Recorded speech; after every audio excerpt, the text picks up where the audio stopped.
Kemi Badenoch announces Conservative shadow cabinet, new roles in full. Kemi Badenoch unveils her top team to take on Sir Keir Starmer's Labour government. Tory leader Kemi Badenoch has revealed her full shadow cabinet who will take on Sir Keir Starmer's government.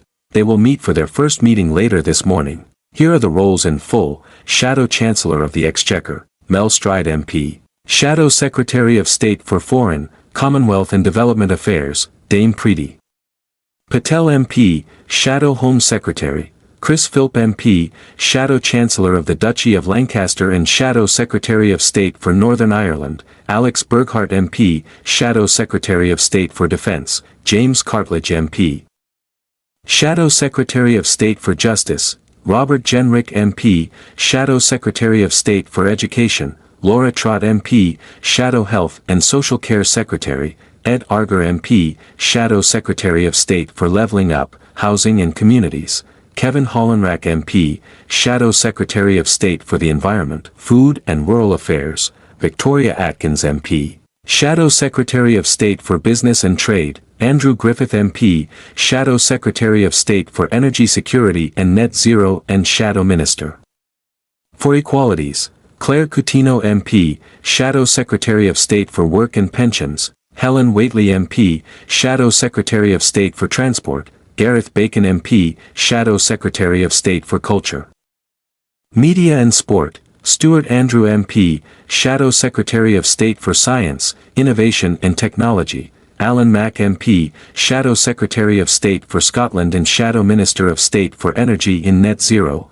Andrew Bowie MP. Shadow Secretary of State for Wales and Shadow Minister for Women, Mims Davies MP. Opposition Chief Whip, Commons Dame Rebecca Harris MP. Shadow Leader of the House of Commons, Jesse Norman MP. Shadow Leader of the House of Lords, Lord True, Co-Chairman of the party, Nigel Huddleston MP. Lord Johnson, Shadow Chief Secretary to the Treasury, Richard Fuller MP.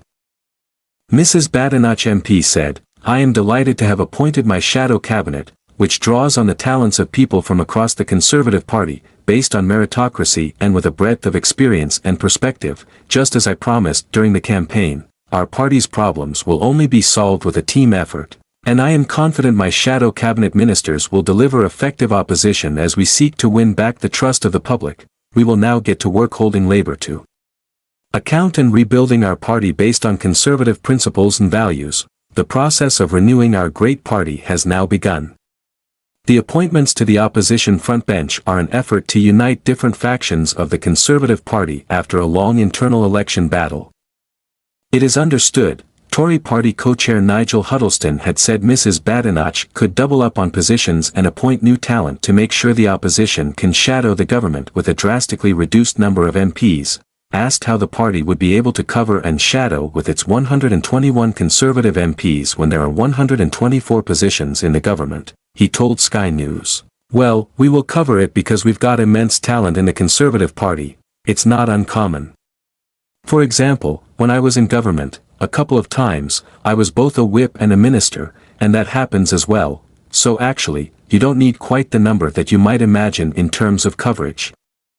And we've got some very competent people who can often do two jobs. But the key thing is, we've also got some new talent as well in the party. We've got 28 new MPs, some of whom you've seen deliver the most amazing maiden speeches and bringing great experience.